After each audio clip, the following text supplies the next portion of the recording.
PM Modi से OPS को लेकर क्या क्या बातचीत हुई उन्होंने पेंशन पे कोई बात ही नहीं की।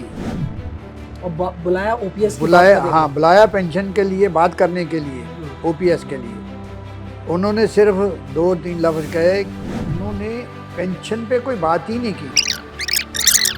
8वां वेतन आयोग, ये सिर्फ 3 शब्द नहीं बल्कि खुशियों का वो फिटमेंट फैक्टर है जो इस वक्त देश भर के कर्मचारी और पेंशनर जिसका बेसब्री से इंतजार कर रहे हैं। इंतजार सैलरी बढ़ने का, इंतजार पेंशन बढ़ने का, इंतजार ओल्ड पेंशन स्कीम की बहाली का।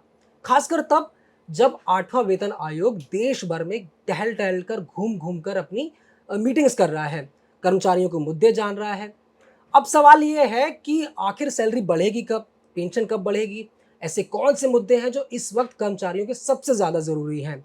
तो आज ऐसे ही तमाम सारे सवालों के जवाब तलाशेंगे और हमारे साथ इन सब मुद्दों पर बात करने के लिए मौजूद है एक बहुत ही खास मेहमान जिन्होंने अपने जीवन में 4 से ज़्यादा वेतन आयोग देखे हैं और कई आयोगों में इनकी अहम भूमिका रही है।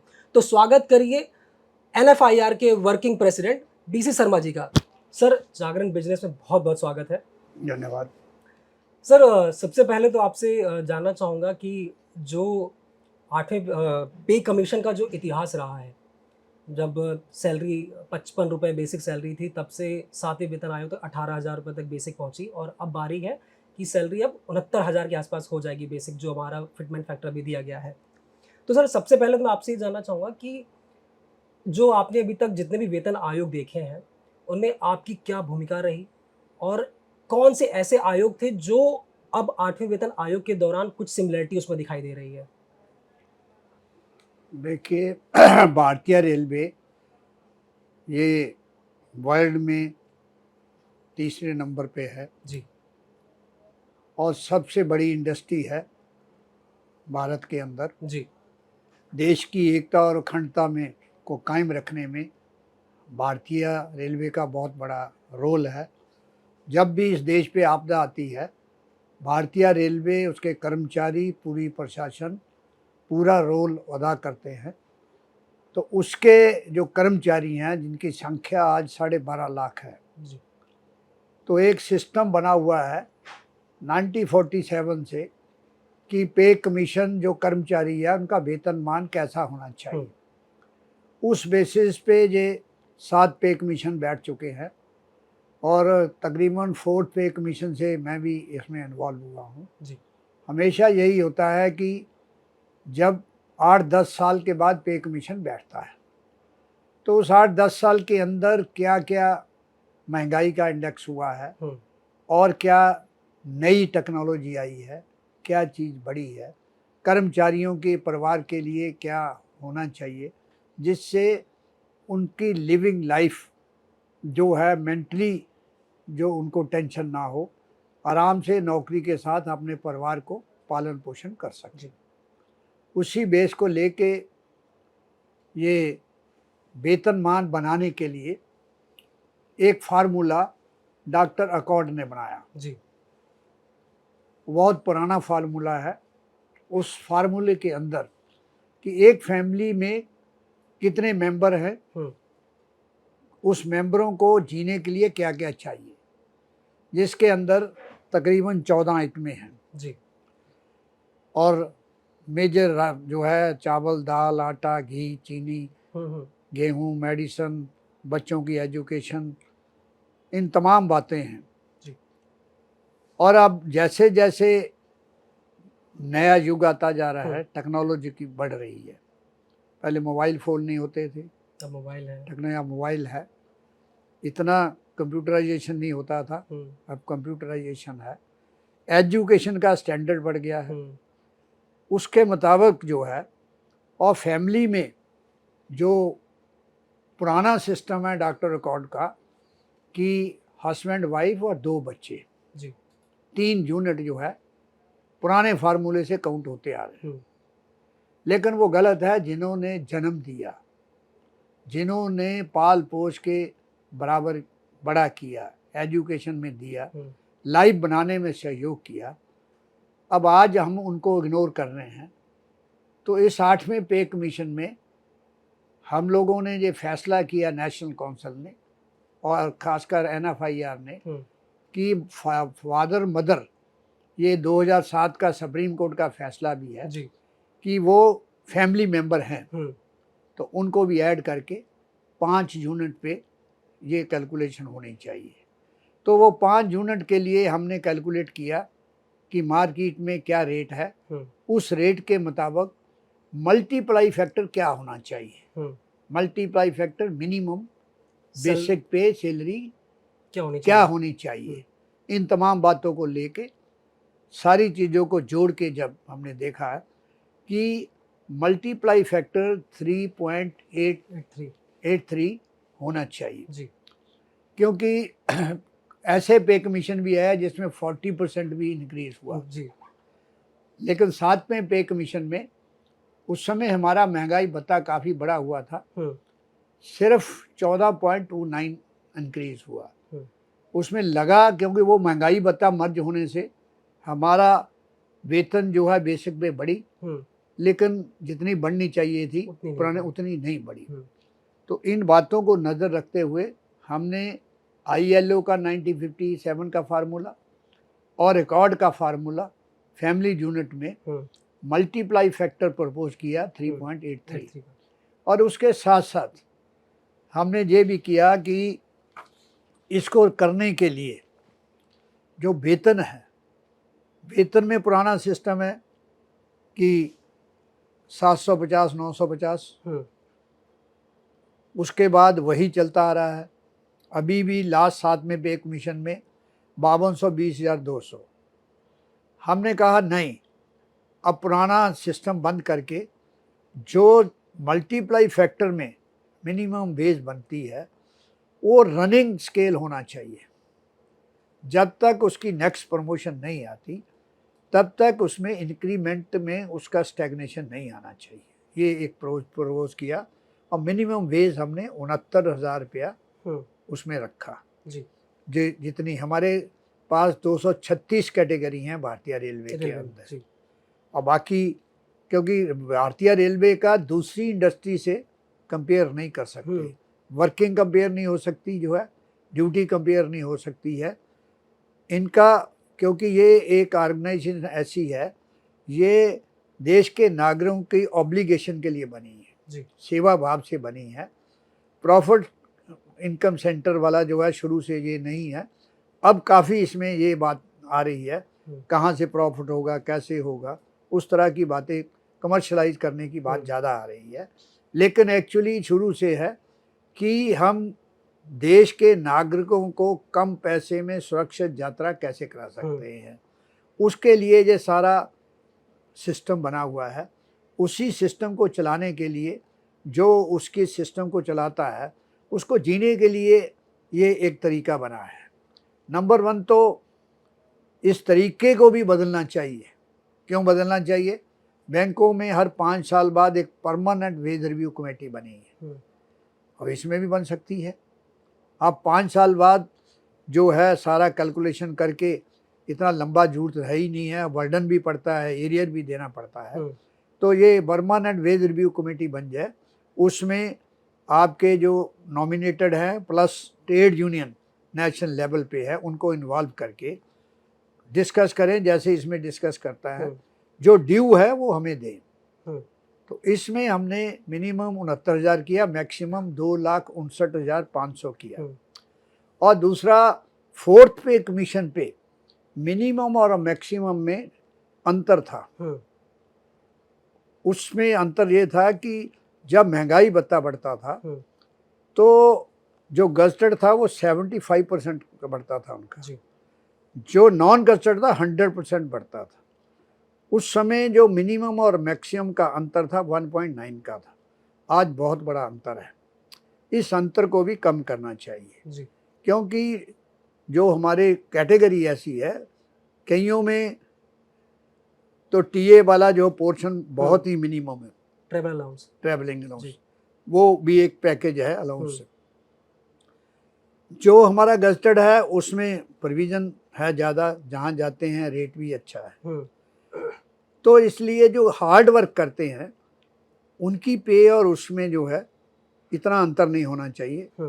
जैसे फॉरेन कंट्री ने भी वर्किंग क्लास की पे जो है उसके अच्छे पैकेज हैं, उनको कम नहीं है, उनकी मेंटल सेटिस्फेक्शन होती है। भारत के अंदर भी इसको अपनाना चाहिए। बिल्कुल। और ये रेलवे में तो रेलवे के लिए तो बहुत ज़्यादा ज़रूरी हो जाती है, क्योंकि हाँ वर्किंग आवर्स आपके कई बार बढ़ जाते हैं। हाँ आपकी जो जोखिम है कई सारी चीज़ों में बढ़ जाते हैं। जैसे हमने पिछले दिनों अभी एक रेलवे स्टेशन पर देखा आगरा में, वो सारी चीज़ें बहुत ज़्यादा क्लस्टर्ड हो जाती हैं। हाँ, वो है हमारे ट्रैकमैन हैं हुँ, जो ट्रैक को मेंटेन करते हैं, जिसके ऊपर गाड़ी चलती है, हुँ, मेंटेन नहीं है। उसके बाद गेटमैन है हुँ, जो एक्सीडेंट को जो है बचाव करने में गेट को लगे बंद रहे। करना खोलना, हुँ, रोड ट्रैफिक को कंट्रोल करना, वो ड्यूटी करते हैं। 12-12 घंटे ड्यूटी कईयों को करनी हुँ, पड़ती हुँ, है। उसमें एक फार्मूला बना हुआ है। तो इस तरह के पुराने जोखिम हैं। जोखिम भत्ता जो कुछ कैटेगरियों को मिला है, हुँ, मिल रहा है लेकिन जितने कैटेगरियों को मिलना चाहिए वो नहीं मिला है। हुँ, तो इसलिए पे कमीशन के अंदर हमने और ये बातें कही है, और साथ में आज साथ में पे कमीशन में 3% इंक्रीमेंट साल में साल। वृद्धि होती है, 3% इंक्रीमेंट मिलती है। हुँ, वो हमने कहा है कि 6% मिलनी चाहिए। हुँ, नंबर 2, एक फार्मूला बना हुआ है हमारे एमएसीपी, हुँ, पहले एसीपी था हुँ, 89 तक, फिर जो है एमएसीपी आया कि जिन साल पूरी सर्विस में मिनिमम 3 प्रमोशनें होनी चाहिए। हुँ, उसमें हमने इसमें सजेस्ट किया कि कम से कम 5 प्रमोशन होनी चाहिए। जी। हर कर्मचारी को 5 प्रमोशन अपनी लाइफ में होनी ही चाहिए। 5 प्रमोशन, यानी मान लीजिए एक कर्मचारी की जैसे नौकरी 35 साल के आसपास है हाँ अपने जीवन में, तो हाँ, इस 35 साल में 5 प्रमोशन 5 मिलने चाहिए। प्रमोशन होनी अभी चाहिए। कितने मिल रहे हैं? अभी सिर्फ पहले 2 थे, 2 से 3 3 हुआ। हुए। जी।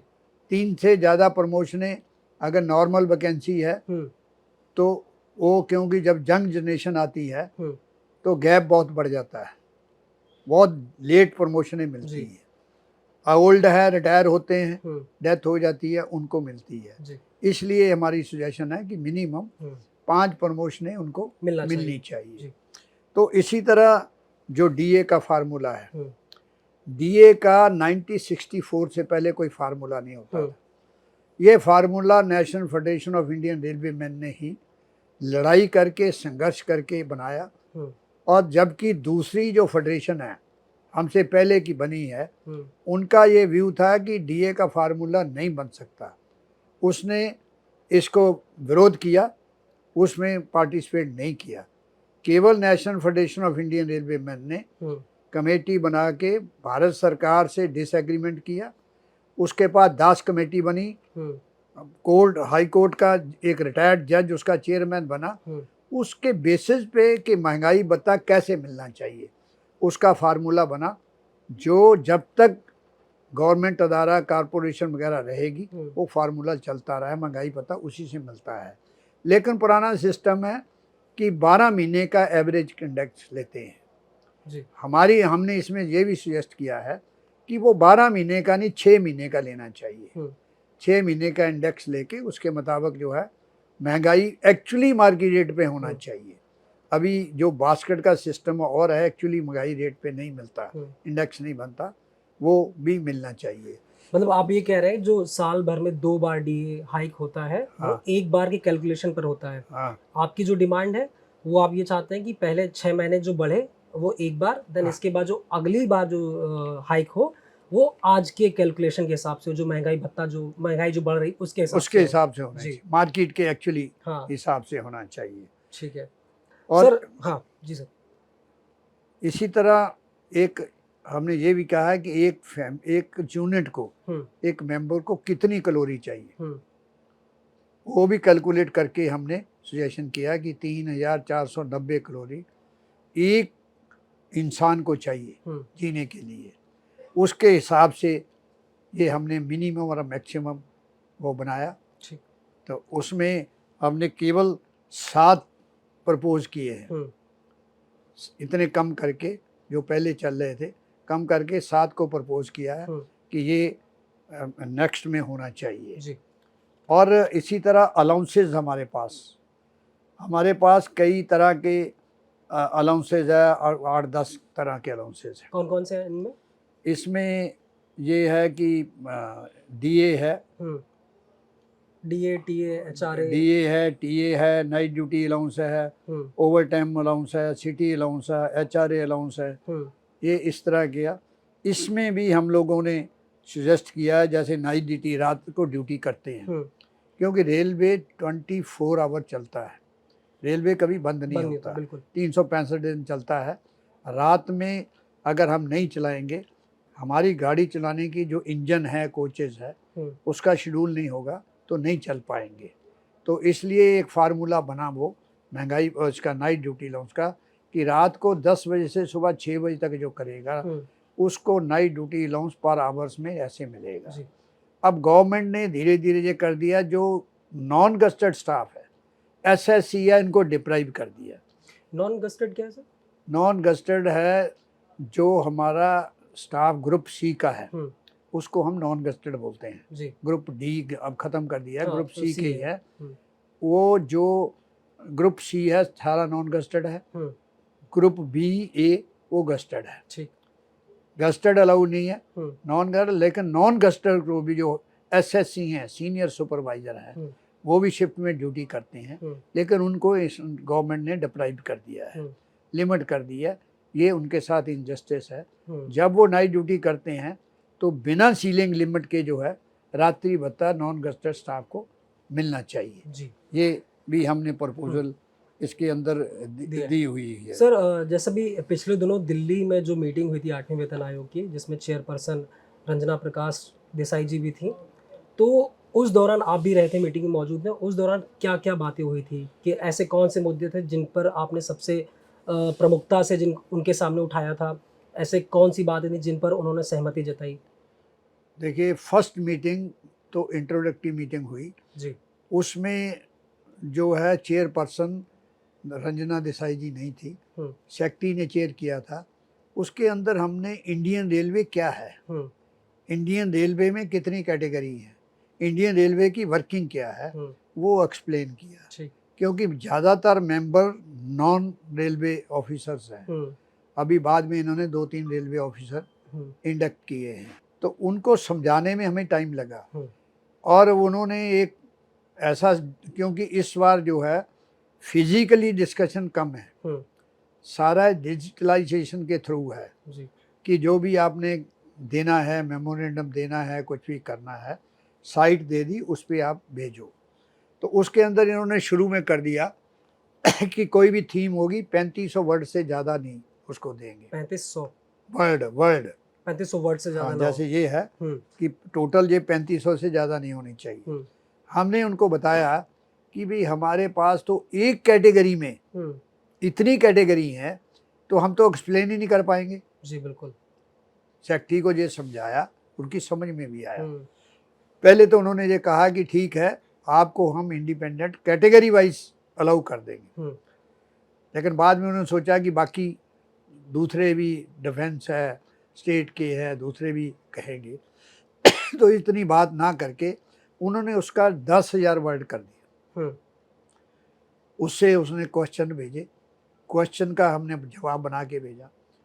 उसके बाद अकॉर्डिंगली हमने हर कैटेगरी वाइज अलाउंस क्या चाहिए, मिनिमम वेज, मैक्सिमम वेज क्या चाहिए, एचआरए क्या चाहिए, टीए कैसा होना चाहिए, जो है फर्दर एमएससीपी क्या होनी चाहिए, रिटायरमेंट पे बेनिफिट कैसे मिलना चाहिए जो ऑलरेडी साथ में पे कमीशन तक हुआ कि 80 साल और उसके बाद जो है पे पेंशन बढ़ेगी, 20 आगे फिर ऐसे बढ़ती जाएगी उसको कम करने की बात की। जो एम्प्लॉई जब रिटायर होता है वो अपनी 40% पेंशन जो है कम्यूट करा सकता है जी, जिसको बोलते हैं कि सेल कर सकते हैं।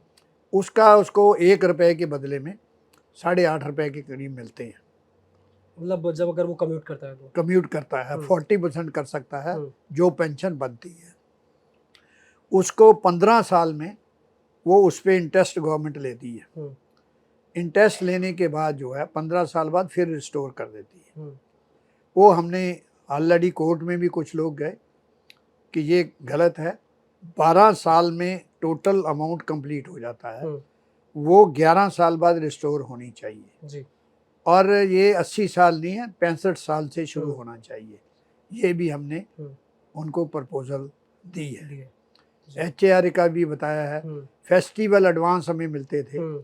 बिना इंटरेस्ट के, वो बंद कर दिए, हम्म। वो भी होना चाहिए। इवन पंखा खरीदने के लिए एडवांस मिलता था, हम्म।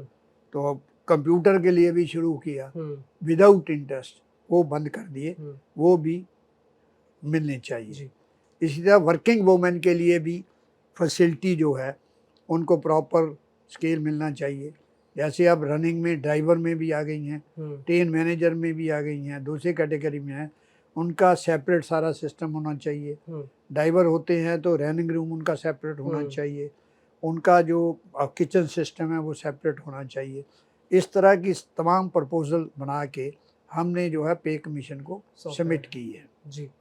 और इसके साथ साथ सबसे बड़ा मुद्दा इस पे कमीशन में इससे पहले भी आता है कि हमारे 7,86,000 युवा साथी भारतीय रेलवे में आए हैं और बाहर के अदारों में भी आए हैं, डिफेंस में भी आए हैं, और इसके साथ साथ स्टेट गवर्नमेंट में भी आए हैं। उनका फ्यूचर जो है रिटायरमेंट पे, उनको ये न्यू पेंशन स्कीम इन्होंने लागू की जनवरी 2004 से। अभी बाद में जब हमने 2023 अगस्त के अंदर रामलीला मैदान ने सब में मिलके 2 लाख कर्मचारियों ने जो है डिमॉन्स्ट्रेशन दिया, सेम डे हम state railway minister mister Pankaj Kumar से मिले, मेमोरेंडम दिया, एक ही आइटम थी कि आप पुरानी पेंशन बहाल करो। उसके बाद जो आज कैबिनेट सेक्रेटरी हैं सोमनाथन जी, नेशनल काउंसिल सब इसकी स्टैंडिंग कमेटी की मीटिंग बुलाई, मैं भी उसमें मौजूद था। मीटिंग में उन्होंने जो है 35 साल पुराना जो फार्मूला था, मिनिमम पेज 5,000 होगी, ये होगा वो होगा, वो जो है न्यू पेंशन स्कीम ख़त्म नहीं हो सकती। हम लोगों ने रिजेंटमेंट किया, हम मानने को तैयार नहीं है, हमें वही चाहिए और OPS चाहिए। आप नाम ना रखो लेकिन बेनिफिट दो, हमको बेनिफिट वही चाहिए, आप नाम कुछ भी रख दो, नाम कुछ भी रख दो। UPS की बात भी नहीं हुई ना हमसे की डिस्कशन। तो उसके बाद अच्छा ठीक है, हम सोचते हैं। फिर कुछ दिन बाद जो है 24 अगस्त को प्राइम मिनिस्टर ने बुलाया हम लोग, उन्हीं की कॉल थी। उन्होंने कहा मुझे पता लगा कि आप लोगों का थोड़ा डिस्कशन हुआ, मुझे लगता है कुछ इसमें इम्प्रूवमेंट आएगी। बस इतनी बात हुई, इतनी मीटिंग हुई, फ़ोटो खिंचाई, वो चले गए। शाम को UPS के लिए क्लियर कर दिया। मतलब बात होनी थी OPS के लिए, हाँ, OPS की बहाली के लिए, लेकिन जब रात हुई और जब हुआ तो UPS की बात हो UPS आया, जबकि इस पर कोई डिस्कशन नहीं हुई। हाँ। हमने मेमोरेंडम दिया ये 8वें पे कमीशन के लिए, वैकेंसी खाली के लिए, कि बैन लगा हुआ है, रिक्रूटमेंट नहीं हो रही है, दिक्कत आ रही है, नई नई गाड़ियाँ चला रही है। उन्होंने प्राइम मिनिस्टर ने और ज़्यादा कोई बात नहीं की, फाइनेंस मिनिस्टर भी थी, लेकिन हमारी बैग पे इन्होंने सेम डे अनाउंस कर दिया, जो किसी तरह से भी बेनिफिशियल नहीं है। बिल्कुल। उसके अंदर भी उन्होंने ये कहा है कि ठीक है, आप 25 साल की सर्विस के बाद BRS ले सकते हो, लेकिन BRS 25 साल में ले ले, अगर आपकी 12 साल 15 साल बाकी है तो पेंशन आपको 15 साल बाद मिलेगी। अभी कौन सा मुझे का फार्मूला है या पैरामीटर है, क्या उतने साल आदमी जिएगा? सही बात है। और उतने साल जिएगा तो अगर बिना पेंशन के कैसे उसका गुजारा होगा? चाहे वो हस्बैंड वाइफ ही हो। ओल्ड एज में बीमारियां लग जाती हैं, कुछ हो जाता है, बच्चों की लाइबिलिटी होती है, मकान होना, क्या करेगा वो? इस तरह की बात की जिससे हमने एग्री नहीं किए। उसके अंदर उन्होंने आउट भी किया, 25 साल की सर्विस होगी और 300 जो है महीने का वो होगा, तब जाके अगर इतना कॉर्पस बन जाएगा तब हम 12 महीने की एवरेज देंगे। साथ में हमने कहा भी नहीं, आप NPS में भी 60% रिटायरमेंट पे उसको जो है रिटर्न करते हो, जैसे हम लोगों का प्रोविडेंट फंड करता था जी। क्योंकि पेंशन हमें ऐसे नहीं मिली, 1950 से पहले पेंशन का कोई फार्मूला नहीं था। 1950 में ये आया कि पहले उस समय क्या होता था कि जितना प्रोविडेंट फंड हमारी बेसिक पे 1 साल की करती थी, जितना जमा हो जाता उतनी ही गवर्नमेंट डालती थी। उन दोनों पे इंटरेस्ट जोड़ के रिटायरमेंट पे सरकार देती थी। सरकार देती थी। ये पहले वेतन 1950 पहले वेतन आयोग के आसपास की नहीं 1950 की बात कर रहा हूँ। अच्छा। उसमें था। हम्म, उसके बाद नवंबर 1957 में या 1950 से पहले ये ऑप्शन आई कि आपने पेंशन लेनी है कि पीएफ लेना है। ठीक है। एम्प्लॉइज को कहा गया नहीं पेंशन ज़्यादा ऑप्ट करिए, किया। हम्म, पेंशन का बेनिफिट भी है, हम्म, ओल्ड एज में जाके बिल्कुल। तब पैसा खर्चे- सेव नहीं रहता, वो तनख्वाह की तरह आती है, तो इसलिए लाइफ चलाने में ओल्ड एज में मदद मिलती है। लेकिन इन्होंने वो उस समय भी सेक्रीफाइस किया, कंट्रीब्यूट किया, हमने छोड़ा जो डबल मिलता था, तब जाके पेंशन मिली। और ये कहते हैं कि सरकार के ऊपर पेंशन का एक बर्डन है, लेकिन भारतीय रेलवे में ना तो हम वेतन सरकार सेंट्रल गवर्नमेंट से लेते हैं, ना हम पेंशन लेते हैं। हम खुद अर्न करते हैं। अर्न करने के बाद चाहे किसी एरिया में रेलवे घाटे में भी जा रही है, उसको भी मेकअप करते हैं। उसको पूरा करने के बाद हमें पेंशन भी मिलती है, वेतन भी मिलता है। केंद्र से हम कुछ नहीं लेते हैं। इसके साथ साथ हमारे जो, जैसे मैं रिटायर हूँ या दूसरे साथी रिटायर हैं, मेडिकल के नाम पे हमारा अंतिम वेतन जो होता है मेडिकल फैसिलिटी के लिए, वो गवर्नमेंट कार्ड जमा करती है, वो गवर्नमेंट के पास रहता है। कभी जरूरत पड़ती है, मेडिकल एड है, हमें हॉस्पिटल भी बने हुए हैं या रेफर करते हैं। लेकिन मैं नॉर्दर्न रेलवे के फिगर निकाले, आज हमारे 18-19 जोन बन गए हैं जी। नॉर्दर्न रेलवे में 1,474,00,000 करोड़ रुपया रिटायर्ड कर्मचारियों का भारतीय रेलवे के पास है जी। बहुत बड़ा अमाउंट है, बहुत बड़ा अमाउंट है। इसके साथ साथ इसके बीच में मेरा ख्याल कुछ नहीं तो 20% डेथ कर गए, वो अमाउंट उसकी फैमिली को नहीं मिलता, वो गवर्नमेंट के पास रहता है। तो ये मिलता क्यों नहीं है? नहीं मिलता, वो कोई सिस्टम नहीं है, क्योंकि मेडिकल फैसिलिटी लेते हैं। मेरा इसमें बताने का मतलब ये है कि अर्निंग का साधन गवर्नमेंट उससे हमें कुछ नहीं देती है। उनका इतना जो नॉर्दर्न रेलवे की बताना 1 मिलियन जो है उस पर क्या इंटरेस्ट आता है वो गवर्नमेंट रखती है। हमारी पेंशन तो इन्हीं से निकल जाती है। बिल्कुल। तो ये जो बर्डन की बात करनी है, कोई बर्डन नहीं। आप देख लिए बंगाल स्टेट ने एनपीएस लागू ही नहीं की। हाँ, ये वहाँ लागू नहीं हो रहा, इसकी लगातार डिफेंस वालों पे ऊपर लागू नहीं है। रेलवे डिफेंस से ज़्यादा काम करता है। जब भी अभी कोविड हुआ, 3,500 रेलवे कर्मचारी और जो है ऑफिसर मिला के डेथ हुई।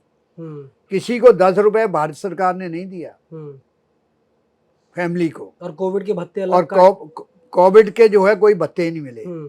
कोविड के अंदर रेल को चलता रखा हमने। कोई एमएलए एमपी ठेकेदार कोई नहीं निकलता उस समय, रोड ट्रांसपोर्ट नहीं निकलती थी। उसके बावजूद भी देश की सेवा के नाते हमारे जो ड्राइवर हैं, हमारे जो मेंटेनेंस स्टाफ है, हमारा जो ऑपरेटिंग स्टाफ है, रिस्क लेके रेलवे को चलाते रहे। कहाँ ऑक्सीजन की जरूरत है, कहाँ खाने पीने के साधन कम हो गए हैं, जरूरत है, एक कोने से लेके दूसरे कोने तक पहुँचाया। भारतीय नेशनलिटी है इंडियन रेलवे के कर्मचारियों में, लेकिन कर्मचारियों को जब देने की बात आती है तो उस समय जो मिल रहा है, आज जो है भारतीय रेलवे खाली ये रेल चलाने के लिए नहीं है, एक जॉब ओरिएंटेशन का इंडस्ट्री भी है जी। पहले 18 लाख कर्मचारी होता था, इस सरकारों ने मिलके आज जो है 6 लाख वैकेंसी कर दी, 6 लाख पोस्टें खत्म कर दी। अभी भी 12.5 लाख में 2.5 लाख वैकेंसी खाली है। हर साल आप इतनी बंदे भारत चला रहे हो, आप अमृत भारत चला रहे हो, दूसरी ट्रेनें चला रहे हो, स्टाफ मेंटेनेंस स्टाफ नहीं है, 12-12 घंटे ड्यूटी करते हैं। गेटमैन ड्यूटी 12 घंटे, स्टेशन मास्टर ड्यूटी 12 घंटे, पॉइंट्समैन ड्यूटी 12 घंटे करता है। लेकिन इस देश के अंदर संविधान 2 तरह का है। इसी तरह पेंशन की हम जो बात कर रहे हैं, मेंबर पार्लियामेंट एमएलए 1 दिन भी रह जाता है, उसको उस टेन्योर की पेंशन मिलती है। बिल्कुल। जितनी बार रहते हैं उतनी बार पेंशन मिलती है। भाई वो सेवक कहते हैं हम हैं, असली सेवक तो कर्मचारी है देश की। वो तो उनको मिनिमम पेंशन 20,000 है। हम्म। रेलवे कर्मचारी, स्टेट गवर्नमेंट के कर्मचारी, दूसरे डिफेंस के कर्मचारी, उनका हमने पहले भी 10 साल की सर्विस होगी तो पेंशन मिलेगी, और वो भी फार्मूला बना है कि कितनी एवरेज लेनी है, कैसे करना है। लेकिन इनके लिए कुछ नहीं है, कोई नहीं है। नंबर 2, अगर हमारा ड्राइवर 30 साल की सर्विस करता है और उसकी सर्विस अभी 5 साल बाकी है, 30 साल में गाड़ी चलाते जाते कोई गलती एक्सीडेंट हो जाता है, उसकी 30 साल की सर्विस का कुछ नहीं मिलता। मतलब कैसे, ये समझाइए, समझा नहीं सर मैं। अगर एक ड्राइवर जो है 30 साल की नौकरी हो गई, अभी 5-7 साल बाकी है, ठीक है, गाड़ी चलाते जाते कोई एक्सीडेंट हो जाता है, ठीक है ना, वो एक्सीडेंट में उसकी रिमूवल फ्रॉम सर्विस हो जाती है, उसको 30 साल का पिछला कोई बेनिफिट नहीं मिलता सिवाय प्रोविडेंट फंड और जीएस से। कोई कोई कुछ नहीं है। इतना इस गवर्नमेंट के अंदर, भारत सरकार के अंदर इतना इनजस्टिस है वर्किंग क्लास के ऊपर जो है। तो एक जैसा संविधान होना चाहिए जी। हमें अगर क्वालिफाइंग सर्विस रखा है, क्यों नहीं मेंबर पार्लियामेंट एमएलए को 8-8, 9-9 पेंशन क्यों? नंबर 1 तो उनको पेंशन का कोई राइट नहीं, पेंशन उनको मिलनी नहीं चाहिए। अगर देनी भी है, आप टोटल कोई क्राइटेरिया रखो, जैसे हमारा गवर्नमेंट का रखा है, वो भी गवर्नमेंट उनको पेंशन देती है, उनका भी होना चाहिए कि इतने टर्न्योर रह जाएगा तो उसको पेंशन देंगे हम जी। ये नहीं हर टर्न्योर पे एक दिन भी रह जाए तब भी पेंशन मिलती है जी। दूसरी बार बन जाए उसकी भी पेंशन है। तो ये दूसरी 2 तरह का तरीका जो है भारत सरकार का गलत है। मैं प्रधानमंत्री जी को इस पे डिसीजन लेना चाहिए बोल्डली कि मेंबर पार्लियामेंट एमएलए भी है, जो एमएलसी हैं, उनके लिए भी एक से ज़्यादा पेंशन नहीं होनी चाहिए। नंबर 1 तो होनी ही नहीं चाहिए। वो सेवक के नाम पे काम करते हैं जी। जनता उनको जिता के भेजती है, तो वो पेंशन है। और दूसरा फार्मूला एक ही होना चाहिए। अगर सर्विस कंडीशन वर्किंग क्लास के लिए, उनके भी लिए होनी चाहिए, क्राइटेरिया फिक्स होना चाहिए। अगर कोई क्रिमिनल केस हो गया, वर्किंग क्लास को कुछ नहीं मिलता है, उसके अगेंस्ट में जजमेंट आती है। पॉलिटिकल आदमी कोई क्रिमिनल केस हो, उसके ऊपर कोई बार नहीं है, इलेक्शन लड़ने का कोई बार नहीं है। हमारे ऊपर तो अगर हो गया एम्प्लॉय के होते, उसकी जॉब भी चली जाती है। बिल्कुल। तो इसलिए ये देश, इस देश के अंदर डेमोक्रेसी तो हुई, लेकिन फुली डेमोक्रेसी वर्किंग क्लास के लिए नहीं है। नंबर 2, जो रिटायरमेंट पे पुराने लोगों को 4 से पहले मिलता था प्रोविडेंट फंड, अभी यूपीएस में ये कहते हैं, वो भी हमारा स्ट्रेस करने के बाद, कि एम्प्लॉय जब रिटायर होगा उसको 1/10 6 महीने की एवरेज निकाल के उनको अमाउंट देंगे जी। अगर कोई 38 साल भी सर्विस करता है, किसी को 4.5 लाख से ज़्यादा नहीं मिलेगा। 4.5 लाख में क्या करेगा आदमी जो रिटायरमेंट के बाद? तब तक महंगाई कहाँ तक पहुंच चुकी तो इससे तो एनपीएस में जो 60% देते वो बेटर था। भारत सरकार के ऊपर वर्किंग क्लास ने जवाब दिया बहुत अच्छा। यूपीएस के लिए इन्होंने 3 बार ऑप्शन मांगी, 4% से ज्यादा नहीं दी। भारत सरकार के ऊपर ये तमाचा है। गवर्नमेंट को समझना चाहिए कि हमारी स्कीम फेल है, हमें बात करके जो यूपीएस ओपीएस नाम मत दो, लेकिन लास्ट पे डान का 50% उनको मिलना चाहिए। अपनी होल लाइफ, युवा अवस्था से लेके बुढ़ापे तक वो सरकार को देते हैं। लास्ट में समान, ये पेंशन क्यों बनी थी?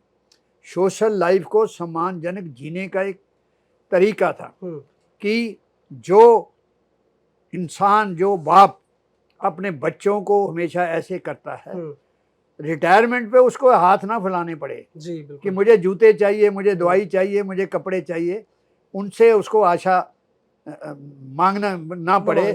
इसलिए एक पेंशन भारत सरकार, उस समय की गवर्नमेंट ने इस सोचा था कि एक सोशल सिक्योरिटी होनी चाहिए, तब पेंशन स्कीम बनी थी।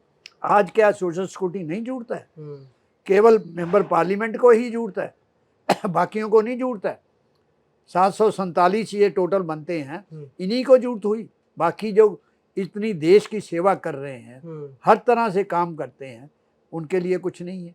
दूसरा, रेलवे के अंदर अगर हम भर्ती नहीं करेंगे तो गाड़ियों को मेंटेन कैसे करेंगे जी। बर्डन जो है बढ़ता जा रहा है। आप प्लेटफॉर्म लंबे कर दिए, गाड़ियाँ चलाई जा रहे हैं, मेंटेनेंस स्टाफ है ही नहीं है, ऑपरेटिंग स्टाफ है ही नहीं है, कमर्शियल स्टाफ नहीं है। आप इसको कमर्शलाइज डिपार्टमेंट बनाने जा रहे हो। आपने पहले भारतीय रेलवे में फ्लेक्सी फेयर नहीं होता था, आज क्या है 10% रिजर्वेशन हो जाती है तो किराया बढ़ना शुरू हो जाता है। बिल्कुल, लोगों को नहीं पता चलता। और ये एक्चुअली कई सारी ट्रेन्स में है, ये मैंने भी ऑब्जर्व किया है। मैक्सिमम ट्रेनों में है। हाँ, जो लॉन्ग रूट की गाड़ियां मैक्सिमम ट्रेन एक 10% ये बता रहे हो, सुपर फास्ट चार्ज ले रहे हो, आप एक्स्ट्रा चार्ज ले रहे हो, तो ये पब्लिक के ऊपर बर्डन है जी। हम रेलवे का हमने सुरक्षित करना कम पैसे में, पहले बहुत कम पैसे में होता था। दिल्ली के अंदर 5 रुपए का प्लेटफॉर्म था और गाजियाबाद फरीदाबाद का टिकट भी 5 रुपए था। और आज जो है क्या रेट है? अब प्लेटफॉर्म टिकट ही 10 रुपए 20 रुपए प्लस 20 रुपए का है। हाँ। तो इसलिए ये जो पे कमीशन हम मांग रहे हैं, इस वजह से मांग रहे हैं कि इसके अंदर हमें भी वर्किंग क्लास को देश की सेवा जो कर रहे हैं उसको सम्मानजनक जीने का साधन मिले जी। पेंशन में थोड़ा सा मैं बताता हूँ कि जो कॉर्पस का इन्होंने फार्मूला बनाया, अगर कोई एम्प्लॉई जो है उसकी 25 साल की एज में जो 60 साल में रिटायर होता है, 56,100 पे होती है, तो उसका जो है जो 40% ये कहते हैं रखेंगे तो 42 से लेके 48% कॉर्पस जमा होता है। और उसको पेंशन कितनी मिलती है? 7,800 या 8,700। मतलब 40% जो जमा हुआ, हाँ। उसका सिर्फ 7 से 8% पेंशन दे रहे हैं। हाँ। मतलब बहुत कम है ये तो। बहुत कम, 5.5% बहुत कम है, बहुत ज़्यादा कम है। तो आप जो है जो काम करते हैं उसको पेंशन का इस तरह का सिस्टम बंद करना, अपने लिए आप लिबरलाइज पेंशन रखी है तो इसके लिए कोई मिनिमम पेंशन नहीं है, फैमिली पेंशन मिनिमम नहीं है। आप जो है यूपीएस में ये कह दिया जो कम्यूट कराते थे वो भी आपने बंद कर दिया है। और जो ऑलरेडी हस्बैंड की डेथ हो जाए, वाइफ की डेथ हो जाए, पुराने सिस्टम में बच्चों को भी पेंशन मिल जाती है, विडो डॉटर को भी मिल जाती है, डाइवोर्सी डॉटर को भी मिल जाती है, वो भी सारा बंद कर दिया है। और इसी तरह इस देश के अंदर एक्ट बने, बहुत सारे एक्ट बने वर्किंग क्लास को सेव करने के लिए। 29 एक्ट जो है इनको मर्गामिट करके 4 कोड बना दिए, जो नया सरमाएदारों को जो है ज़्यादा हकूक दे दिए। पहले हम स्ट्राइक का नोटिस 15 दिन का दे के कर सकते थे, अब 60 दिन का नोटिस देना पड़ेगा। रजिस्ट्रेशन में भी ऐसा ही सिस्टम कर दिया है। ट्रेड यूनियन भारतीय रेलवे के अंदर 2007 से सीक्रेट बैलेट हो रहा है, उससे मान्यता मिल रही है। उसमें फार्मूला बनाया कि टोटल वोट अगर पोल होगा तो 30% देना पड़ेगा और टोटल नहीं होगा जो पोल्ड वोट का 35% देना पड़ेगा। 2 इलेक्शन हो गए, कोई दिक्कत नहीं। अब ट्रेड यूनियन को ख़त्म करने के लिए आप कह रहे हैं 51% जो है आपको लेना पड़ेगा। किसी भी चाहे प्राइम मिनिस्टर है, फाइनेंस मिनिस्टर है, होम मिनिस्टर है, कभी 40% से ज़्यादा वोट नहीं इन्होंने लिए। चाहे इंदिरा गांधी थी, नेहरू जी थे, कोई देख लो। ये वर्किंग क्लास ट्रेड यूनियन के लिए क्यों बैन है जी? तो इस तरह का जो सिस्टम है इस देश के अंदर, भारतीय रेलवे के अंदर वर्किंग क्लास के ऊपर बहुत बड़ा को डैमेज करने का सिस्टम है। और ये वेतनमान जो है, अगर हमें नंबर 1 तो पिछली बार ये कहते हैं कि 2.57 दिया, वो जो डीए मर्ज करके दिया, अभी भी कई कहते हैं कि नहीं जो है 1.92 मिलेगा, ये मिलेगा, वो गलत है। हमने जो फार्मूला बना हुआ है, जो सुप्रीम कोर्ट ने भी माना हुआ है, आईएलओ ने माना है, उस फार्मूले को बना के हमने जो मिनिमम वेज मल्टीप्लाई फैक्टर किया है वो मिलना चाहिए। रिटायर्ड आदमियों को भी उसी प्रोपोर्शन में बेनिफिट मिलना चाहिए जो पुराने रिटायर्ड आदमी हैं, और नए को भी ओल्ड पेंशन स्कीम के तमाम बेनिफिट मिलने चाहिए। सर मैं वापस ओपीएस पे थोड़ी सी बात और करना चाहूँगा। आपने कहा कि कॉल आया था पीएम मोदी की ऑफिस से ओपीएस पर बात करने के लिए, लेकिन जब शाम हुई, रात हुई, तब यूपीएस की चर्चा हो गई और उसको लेकर बहाली कर दी गई। पीएम मोदी से ओपीएस को लेकर क्या-क्या बातचीत हुई? उन्होंने पेंशन पे कोई बात ही नहीं की। और बुलाया ओपीएस की बात बुलाया, करने के हाँ, लिए। बुलाया पेंशन के लिए बात करने के लिए, हुँ, ओपीएस के लिए। उन्होंने सिर्फ 2-3 लफ्ज़ कहे कि मुझे पता चला आपस की आप लोगों की जो कमेटी बनी है, हुँ, सोमनाथन जो कैबिनेट सेक्रेटरी चेयरमैन थे, उनके साथ डिस्कस हुआ। मुझे लगता है कि अच्छा रिजल्ट मिलेगा, बस इतनी बात हुई। हुँ, कोई ओपीएस पे कुछ नहीं कहा, यूपीएस का कुछ नहीं कहा, 8वें पे कमीशन पे कुछ नहीं कहा, हुँ, कोई बात नहीं हुई। शाम को जैसे ही हम लोग इधर आए 6 बजे, ये यूपीएस अनाउंस कर दिया। हुँ, हम लोगों को शो करने के लिए फ़ोटो खिंचाई, हुँ, बदनाम करने के लिए कि ये सहमत हैं। हुँ, हम लोग किसी तरह सहमत नहीं, ना आज थे, ना कल थे, ना आगे को होंगे। जी, हम जो है संघर्ष कर रहे हैं जब तक कर्मचारियों को ओपीएस या उसके बेनिफिट। और नंबर 2 इसमें लास्ट में मैं कहूँगा, इन्होंने ना एनपीएस ना यूपीएस, ओपीएस देने की बात है, एक और काम कर दिया है, पेंशन का नाम ही ख़त्म कर दिया है। मतलब पेंशन शब्द खत्म कर ख़त्म दिया? करके उसका नाम रख दिया पे आउट। अच्छा। सबसे अभी वर्किंग क्लास को ये जो इतने इतने फोरम बने हुए हैं, हुँ, जो पेंशन के नाम से चंदा भी इकट्ठा कर रहे हैं, हुँ, हम लोग कोई चंदा इकट्ठा नहीं करते हैं। जी, जो चंदा हम लेते हैं साल में एक बार, उसी पे लड़ते हैं। हुँ, हमारी फेडरेशन भी और यूनियन जितने जोन हैं, हुँ, वो उनको पता ही नहीं है कि पेंशन ही नाम ही ख़त्म कर दिया है इन्होंने। हुँ, जो बैंकों में हमें इंटरेस्ट मिलता है उसको पे आउट करते हैं। जी, अब इन्होंने सरकार में उसका ये इसमें दे दिया यूपीएस में कि उसको ये पे आउट मिलेगा, हुँ, तो पेंशन कहाँ रही? फर्दर पेंशन का नाम ही नहीं आएगा। हुँ, जो नई जनरेशन आएगी वो पेंशन उसके लिए कभी होएगी नहीं। हुँ, तो ये बहुत बड़ी जाती है, बेइंसाफ़ी है। हुँ, भारत सरकार को ये सोचना चाहिए, वर्किंग क्लास के लिए, नौजवानों के लिए हुँ, रोज़गार पैदा करने चाहिए। अब इसके साथ-साथ मैं ये कहूँगा कि रेलवे को चलाने के लिए ऑपरेटिंग कैटेगरी, ख़ासकर जो हमारे स्टेशन मास्टर है, स्टेशन सुपरडेंट है, एक अहम रोल अदा करते हैं। जो स्टेशन होता है वो कंट्रोल्ड होता है। स्टेशन सुपरडेंट आजकल तो गज़टेड भी लगे हैं, डिप्टी एसएस जो होते हैं वो ऑपरेशन को देखते हैं। हुँ, उनके पास जो आरपीएफ हो या कोई हो, सब उनके अंडर में होते हैं। अभी जो आगरा के अंदर दुर्घटना या इंसिडेंट हुआ, जी, बहुत ही निंदनीय है। आरपीएफ इसलिए नहीं बनी, आरपीएफ बनी है चोरी चुकारी को कंट्रोल करने के लिए, हुँ, न्यूसेंस क्रिएट करने के लिए नहीं बनी। नंबर 2, उसको ऑपरेशन में एक क्लास बनी हुई है 146, ये इंटरप्शन ऑफ वर्किंग है। हुँ, डिप्टी एसएस ने जब देखा कि एक लेडी जो है भाग रही है, गिर के कहीं एक्सीडेंट हो गया, मर जाएगा, हुँ, उसने बाकी टाइपी वे गार्ड को कह के, ट्रेन मैनेजर को कह के ट्रेन रखवाई। उससे जो वो पैसेंजर थी लेडीज़, वो गाड़ी पे चल गई।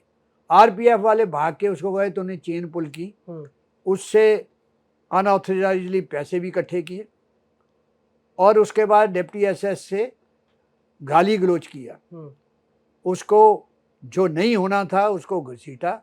National Federation of Indian railway man, उत्तरी रेलवे का, और वो हमारा एनसीआर और जोन इलाहाबाद पूरी निंदा करती है। और हमने बोर्ड को चिट्ठी भी लिखी है हुँ, कि इन पे सख्त कार्रवाई होनी चाहिए और ये जहाँ नज़र नहीं आने चाहिए। जी, इनको जो है खाली सस्पेंशन से नहीं है, उनकी फैमिली को, पूरे काडर को डैमेज किया उन्होंने, बदनाम किया। ये इस तरह की जो ड्यूटी है, कोई आपको नज़र आता है कमी आती है, फोरम बने हुए, आप कंप्लेंट करो। आपका मैं डीजी आरपीएफ जो रेलवे बोर्ड में बैठा है, हुँ, अच्छी लेडीज़ है, उसको ये कहूँगा कि सख्त एक्शन करके इन आदमियों को नंबर 1 तो इमीडिएटली इनके ऊपर जैसे 14 दो बाकियों पे लगता है, हुँ, उसका तरह का तरीका अपनाना चाहिए। और ड्यूटी पे ये आने नहीं चाहिए, और अगर आते भी हैं तो वह उस रेलवे में कहीं नज़र नहीं आने चाहिए। जी सर, इसी में एक सवाल ऐड करना चाहूँगा। जैसे आपने कहा कि आरपीएफ के कर्मचारी ने या जो भी अधिकारी रहा, जो भी वहाँ पर मौजूद रहा, उसने चार्ज लगाया और 1000 रुपये वसूले। इसी से एक जुड़ा हुआ सवाल ये है कि जैसे आमतौर पर हम देखते हैं कि जब कोई पैसेंजर सफ़र कर रहा है, उसको टिकट नहीं मिल पाई या भीड़ ज़्यादा थी, वो स्लीपर में चला गया, वो थर्ड एसी में चला गया, तो आमतौर पर कई बार ये देखा जाता है कि टीसी शायद ना पहुंच पाए वहाँ पर, लेकिन जो आरपीएफ के कर्मचारी होते हैं या जो बल होता है वहाँ पर मौजूद, वो उससे वसूल करते हैं चार्ज। मतलब जुर्माने के तौर पर ले लिए कि आप इसमें चढ़े, इस बेसिस पर ले लिए, आप गलत बोगी में क्यों सफ़र करो, इस बेसिस पर ले। क्या उनको जुर्माना वसूलने का या पैसा वसूलने का अधिकार है? कोई राइट नहीं है। इवन अनरिजर्व्ड कोचेस में ये वो करते हैं। पैसेंजर जो होते हैं, जिनकी रिजर्वेशन नहीं होते, गरीब आदमी होते हैं, उनको बिठाने के भी चार्जेस लेते हैं ये, जी। जो कोई राइट नहीं है। अगर सर मान लीजिए कोई ऐसा अधिकारी हो, पुलिसकर्मी हो, आरपीएफ का कर्मचारी हो, वो अगर ऐसा करता हुआ पाया जाता है और अगर आम पैसेंजर जैसे मान लीजिए मैं ही हूँ, अगर मैं उसके खिलाफ कार्रवाई करना चाहूँ तो क्या कर सकता हूँ, कैसे कर सकता हूँ? उसके अगेंस्ट में एफआईआर करा सकते हैं आप, हम्म, मिनिस्टर को कंप्लेंट करा सकते हैं, हम्म, डीआरएम को कंप्लेंट कर सकते हैं, जीएम को कंप्लेंट करते हैं, डीजी को कंप्लेंट कर सकते हैं। ठीक है। इसी में एक चीज़ और ऐड करना चाहूँगा कि जैसे आमतौर पर ये होता है कि मान लीजिए मैं सफ़र कर रहा हूँ, मैं थर्ड एसी में चला गया और अब वो मुझसे उसका जुर्माना मांगे कि आप इसमें सफ़र कैसे कर रहे हो, और अगर मैं देने के लिए मना करता हूँ तो वो गाली गलौज करते हैं, ट्रेन से उतरने की धमकी देते हैं, या फिर आपको अगले स्टेशन पर उतर जाने के लिए या फिर जेल में बंद करने की धमकी देते हैं। तो इस कंडीशन में क्या करना चाहिए? देखिए, नंबर 1 तो इसमें आरपीएफ या जीआरपी का कोई रोल नहीं है। अगर आप ऑथराइज पैसेंजर नहीं हैं तो टिकट चेकिंग वाला आपसे जो है जुर्माने के रूप में ले सकता है, उसकी भी वो रसीद देगा, ठीक है ना, और किसी को अथॉरिटी नहीं है। जी। जैसे आमतौर पर हमेशा यही होता है सर कि मान लीजिए कि मेरे पास जनरल की टिकट है, मैं स्लीपर में चला गया या थर्ड एसी सेकंड किसी में भी, तो आरपीएफ या जीपी जो भी मतलब वहाँ पर आ जाते हैं और फिर अब टिकट चेक करते हैं, टिकट ले लिया, टिकट चेक करने के बहाने फिर जब वो जुर्माना मांगते हैं, पैसे मांगते हैं, तो अगर नहीं दिया तो फिर वो उसी पर अड़ जाते हैं, नहीं आपको जुर्माना देना पड़ेगा, नहीं तो आप उतर के जाइए। क्या किसी देखिए, मैं भी खुद टिकट चेकिंग से चीफ इंस्पेक्टर टिकट रिटायर हुआ। नंबर 1 तो चेकिंग अथॉरिटी होती है, वो केवल जो टिकट चेकिंग स्टाफ ही ऑथराइज है। इवन कोई दूसरा ऑफिसर भी डायरेक्ट नहीं चेक कर सकता। ऑफिसर रेलवे का भी डायरेक्ट नहीं चेक कर सकता, थ्रू टिकट चेकिंग स्टाफ ही चेक कर सकता है। आरपीएफ जीआरपी को तो कोई हकूक ही नहीं है चेक करने का, वो चार्ज नहीं कर सकते, टीटी ही चार्ज कर सकता है। अगर आपका टिकट जो है ऑर्डिनरी है, आप रिजर्व में चढ़ गए हैं, टीटी को अथॉरिटी है कि वो चार्ज करके, लेकिन वो भी रसीद बनाएगा, बिना रसीद के नहीं है जी। वो इलीगल हो जाएगा। तो पुलिस का तो कोई राइट ही नहीं है। क्या आरपीएफ और जीआरपी को अधिकार है कि वो ट्रेन से उतार दे आपको? नहीं, ऐसा कोई अधिकार नहीं है। उनको नहीं अधिकार है। हाँ, अगर टीटी मीमो देता है कि आप किराया भी नहीं देते हैं, वो नहीं देते हैं, देन वो टीटी कहेगा तो उसके मीमो पे उतार सकते हैं। जी सर, वापस हम 8 पे कमीशन पर लौटते हैं। जैसे 8 पे कमीशन में सर इस बार कई सारे मुद्दे हैं। जैसे सबसे पहला एक मुद्दा फैमिली यूनिट का है, दूसरा डीए हाइक, डीए मर्जर का है, तीसरा ओपीएस बहाली जिस पर हमने अभी बहुत अच्छी चर्चा कर ली, आपने बहुत सारी चीज़ें बताई, और इसके अलावा कई सारे अलाउंसेस हैं जैसे एचआरए में बढ़ोतरी और टीए अलाउंस और भी तमाम सारे। इन पर धीरे धीरे बात करते हैं। सबसे पहले सर बात करते हैं कि जो डीए मर्जर वाला मामला है ये क्या है पूरा, क्योंकि अभी तक 58% से ज़्यादा हो गया लेकिन अभी तक डीए मर्ज नहीं हुआ है। कर्मचारियों की बार बार मांग यही उठ रही है कि 8वां वेतन आयोग जब हो उसमें हमको जो 58% जो डीए है वो पूरा मर्ज होके मिलना चाहिए। देखिए, डीए मर्जिंग का ये है कि 50% से ऊपर होगा तो जितने अलाउंसेज है 25% वो बढ़ जाते हैं जी। उसका बेनिफिट मिलता है। ज़्यादातर डीए मर्ज होता है जब नया पे कमीशन बनता है, तो वो बेसिक पे में मिला के उसके साथ बेसिक पे बनाते हैं। जी अब 58% नहीं 60% तकरीबन हो जी गया। हाँ 60%। ठीक है ना। अभी इस पे कमीशन में डीए मर्जिंग का भी हमने लिखा है, हम्म मर्ज करके आप वेतन बनाओ। तो डीए मर्ज करेंगे, हम्म उस पे हर तरह के जो मर्ज करने के बाद जो वेतन बनेगा उस पे हर तरह के अलाउंस जो है, हम्म जो परसेंटेज तय की हुई है, चाहे एचआरए है, चाहे डीए है, चाहे टीए है, चाहे नाइट ड्यूटी अलाउंस हम्म। है, वो सारे उस पे मिलेंगे। और इसको लेकर आपने मांग रखी है कि इस बार कैसे भी मर्ज होना चाहिए। हाँ। जी। सर फैमिली यूनिट की बात अभी हम कर रहे थे, तो फैमिली यूनिट अभी तक 3 यूनिट काउंट होती हैं। अब चूँकि पेरेंट्स हर हर एक बच्चे के लिए एक बहुत इमोशनल चीज़ होती है कि वो फैमिली में काउंट ना किया जाए, जैसे अभी तक नहीं चल रहा था। बट हर एक फैमिली मेंबर चाहता है, हर एक कर्मचारी चाहता है कि उसको फैमिली यूनिट में काउंट किया जाए। तो इसको लेकर क्या-क्या बात हुई है? अब तक क्या माँगें की जा चुकी हैं? कैसे कौन से फ़ॉर्मूला ऐसे इस्तेमाल किए गए हैं? उसमें फार्मूला यही क्या है कि ठीक है, आप एक फैमिली हस्बैंड वाइफ और 2 बच्चे को 3 यूनिट बनाए हुए हैं। हुँ, एक तो ये आधा यूनिट नहीं होना चाहिए बच्चों का, हुँ, पूरा यूनिट होना चाहिए। लेकिन उसको भी इग्नोर करके हमने कहा जो पेरेंट्स है, फादर मदर है, उसके 2 यूनिट होने चाहिए। क्योंकि फादर मदर ही फैमिली बनती भी फादर मदर से है। हुँ, फर्दर जो है लाइफ शुरू से लेके जब तक हम इस लायक नहीं हो जाते कि सर्विस लग नहीं जाती, हुँ, तब तक वो ही लुक आफ्टर करते हैं। जी, अब उसके बाद जब हम लग जाते हैं तो उनको लुक आफ्टर करना बच्चों की ड्यूटी होती है। हुँ, इसलिए ऑलरेडी 2007 का हाई कोर्ट का भी डिसीजन है, सुप्रीम कोर्ट का, कि फादर मदर जो है फैमिली मेंबर हैं। जी, उस बेसिस पे हमने ये प्रपोज हुँ। किया है। जैसे सर अभी आपने बताया कि बच्चों को आधा यूनिट नहीं मानना चाहिए। मतलब मेरा ऐसा पर्सनली मानना है कि जो पेरेंट्स हैं, जैसे मान लीजिए कि मैं हूँ, अगर मेरे 2 बच्चे हैं, मुझसे ज़्यादा खर्चा शायद बच्चों का वो होगा। तो हाँ। उनकी स्कूल की एजुकेशन है, उसकी उनकी हेल्थ केयर है, उनकी तमाम सारी वो चीज़ें हैं जो एक पेरेंट्स को नहीं लगती बट बच्चों को लगती है, तो उसका ज़्यादा ध्यान रखना ज़रूरी है। वो ऑलरेडी हमने जो अकॉर्ड फार्मूला है हुँ, उसके अंदर प्रोविज़न है। जी, बच्चों की एजुकेशन का भी प्रोविज़न है, हुँ, मेडिकल का भी प्रोविज़न है। हुँ, वो जोड़ के ही हमने मल्टीप्लाई फैक्टर बनाया। जी। सर फिटमेंट फैक्टर की बात कर लेते हैं। सर फिटमेंट फैक्टर जैसे आपकी तरफ से प्रपोज़ किया गया है 3.833 का फिटमेंट फैक्टर दिया जाना चाहिए, जिसमें फैमिली यूनिट 5 को लेकर भी काउंट किया गया है।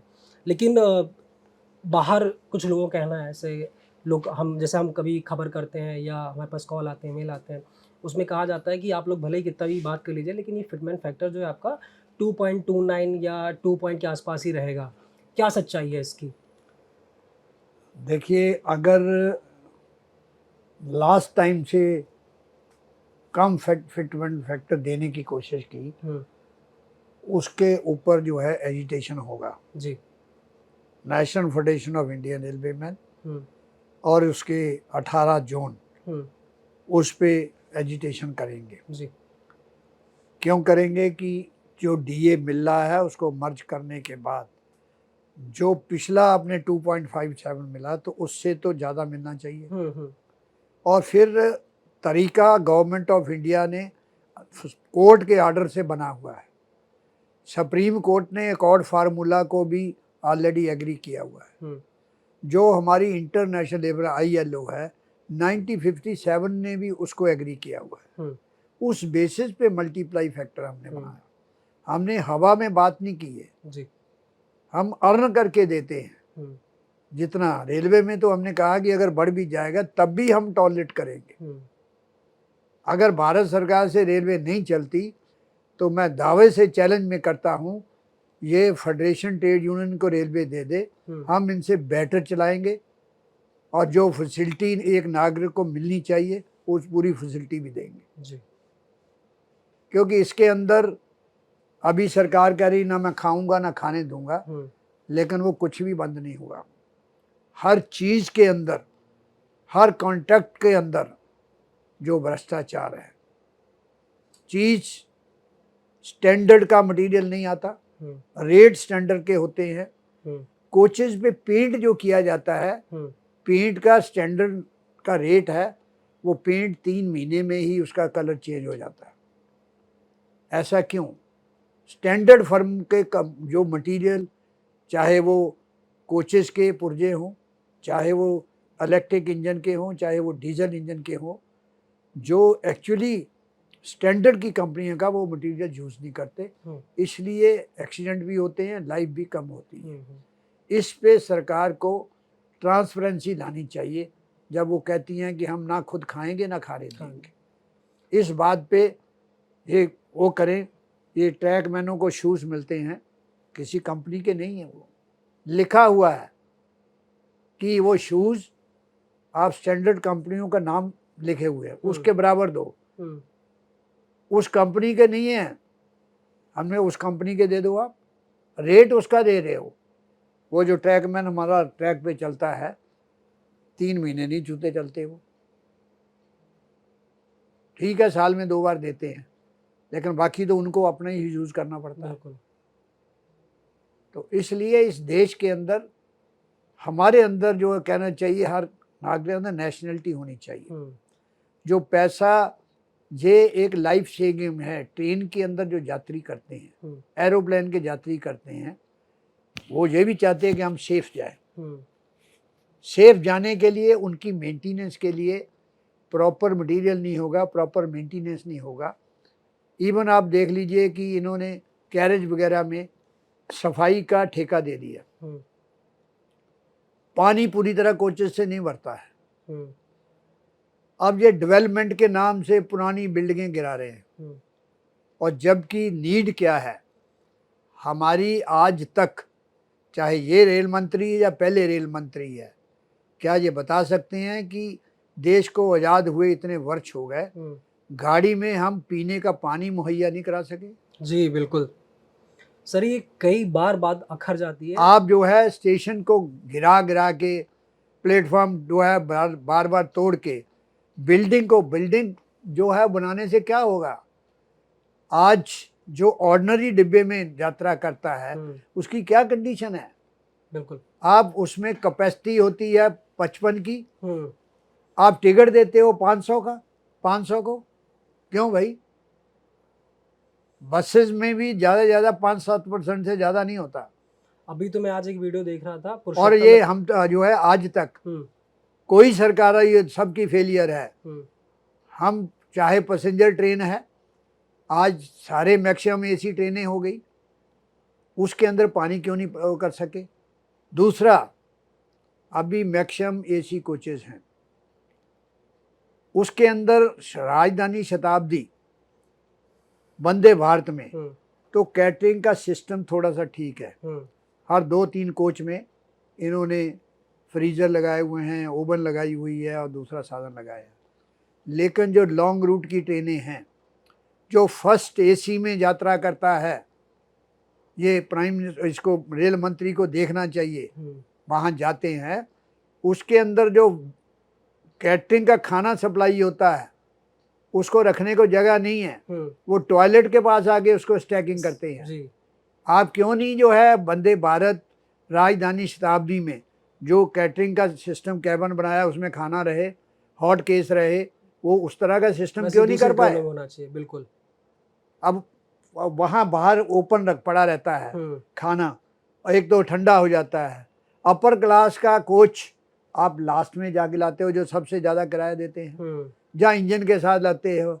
आपकी पेंट्री कार जो होती है वो उससे 10 कोच पीछे होती है। तो इतना भी जो अरेंजमेंट कर रहे हैं, इतनी भी समझदारी नहीं। सर इसमें मैं अलाउंस की बात करना चाहूँगा। जैसे अभी कई सारे अलाउंसेस की बात होनी है, जैसे कि HRA बढ़ाने की मांग है, TA की मांग है, और भी कई सारे ऐसे अलाउंसेस हैं जिनमें बढ़ाने की मांग है। तो क्या अभी ऐसे कौन कौन से अलाउंस हैं जिनको लेकर आपका पहला फोकस है, जो हर कर्मचारी को मिलना चाहिए? देखिए, हमें तो इन्होंने सिटी कंपल्सरी अलाउंस जो है बंद कर दिया था जी, वो रिस्टोर्ड होना चाहिए। ठीक।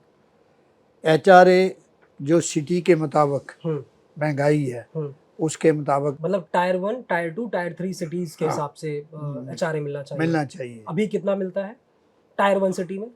अभी ज़्यादा 30% मिलता है। ओके। और आपकी डिमांड इसमें कितनी है?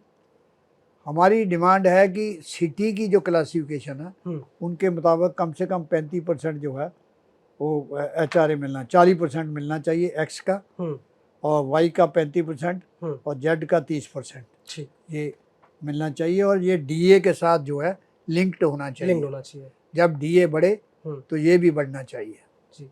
और ट्रैवल अलाउंस में, ट्रैवल अलाउंस भी ये कम से कम जो हमारा DA बढ़ता है तो उस समय पे हमारी 50% जब पहुंच जाती है तो उस समय ट्रैवलिंग अलाउंस भी जो है वो उसका रेट बढ़ना चाहिए।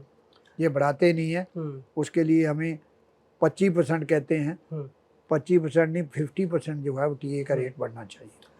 सर जैसे 8वें वेतन की आयोग की अगर बात करें तो लगभग 8 से 9 महीने हो चुके हैं, टर्म ऑफ रेफरेंस जारी हुए। आयोग की मीटिंग्स भी जारी हैं लगातार। देहरादून से शुरू हुई थी मीटिंग, अब कोलकाता तक पहुंच चुकी है। लगभग मेरे ख्याल से 100-125 मीटिंग के आसपास से ज़्यादा हो चुकी हैं। और जो कर्मचारी वर्ग हैं, जो पेंशनर्स हैं, उनको उनकी सबसे बड़ी चिंता ये है कि जल्दी से जल्दी आयोग अपनी रिपोर्ट सौंपे ताकि एक डेट मिल पाए, हमारी सैलरी किस दिन से बढ़ के आने वाली है या पेंशन कब से बढ़ के आने वाली है। आपको क्या लगता है कि आयोग अभी कितने दौर की मीटिंग सभी करेगा? सैलरी और पेंशन बढ़ने की तारीख कब तक मिल सकती है या कब से बढ़कर आ सकती है? देखिए, जो आयोग को टाइम दिया 18 महीने का दिया है और पिछले भी 3 साल का टाइम था जब हमारे माथुर जी चेयरमैन थे, उन्होंने भी पहले रिपोर्ट दी। ये भी विद इन 18 मंथ और उससे पहले रिपोर्ट देंगे क्योंकि इस बार इन्होंने टोटल डिजिटलाइजेशन सिस्टम किया है।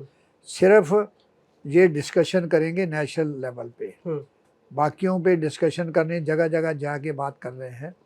उसके बाद सारा साइट पे आ रहा है तो ये लागू होगा जनवरी 2026 से।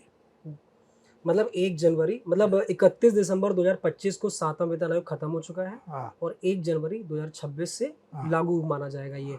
यानी लेकिन इसके अंदर भी फाउल प्ले करते हैं। 7वां पे कमीशन जब आया 2016 को डिक्लेयर किया, लागू किया जुलाई 2017 से।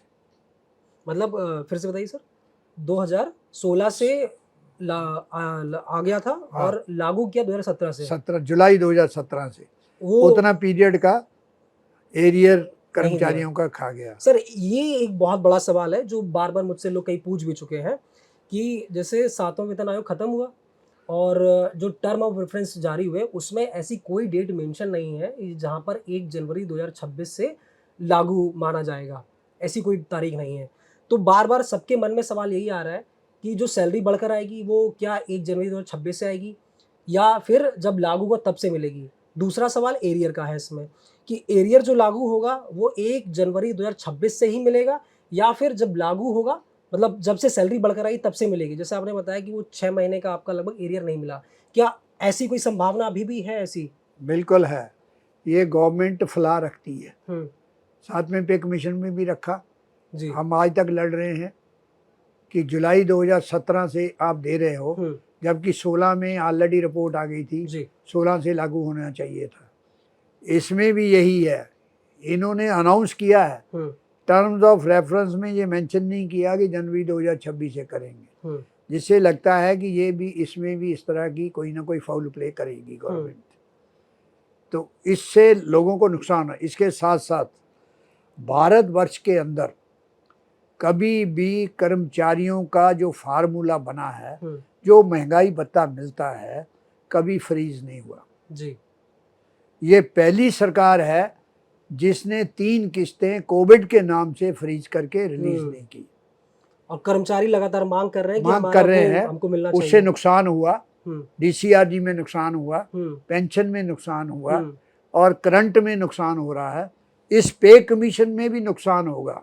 अगर वो 3 किस्तें मिलती तो हमारी पे बड़ी होती जी, नए पे कमीशन में उसका बेनिफिट मिलता। बिल्कुल, ये भी बेइंसाफी भारत सरकार की है, उसको रिस्टोर करना चाहिए। जहाँ आप कैश नहीं दे सकते थे, लोगों के प्रोविडेंट फंड में जमा कर देते आप, वो रहता पैसा आप यूज करते, जब रिटायर होते तब मिलते, लेकिन उनको बेनिफिट तो मिलता। ये बेइंसाफी है, इसको रिलीज करना चाहिए। 3 जो महंगाई भत्ते की किस्तें हैं। सर जैसे OPS की जैसे बहाली की बात आती है बार बार, तो कर्मचारियों का मानना यही है कि हमें जो सबसे ज़्यादा बेनिफिट मिले वो ओपीएस में मिले। कई सारे लोगों का कहना ये भी है कि आप नाम कुछ भी रख दीजिए, हमको आप ओपीएस की ही बेनिफिट दे दीजिए। एनपीएस में ऐसा क्या है जो सभी लोग उसकी मतलब उसको डिमांड में नहीं रखना चाहते, उसकी मांग नहीं कर रहे हैं। यूपीएस में ऐसा क्या है, और बेसिकली एनपीएस, यूपीएस और ओपीएस में ऐसा क्या है जो सभी वर्ग कर्मचारी ओपीएस की ही मांग कर रहे हैं?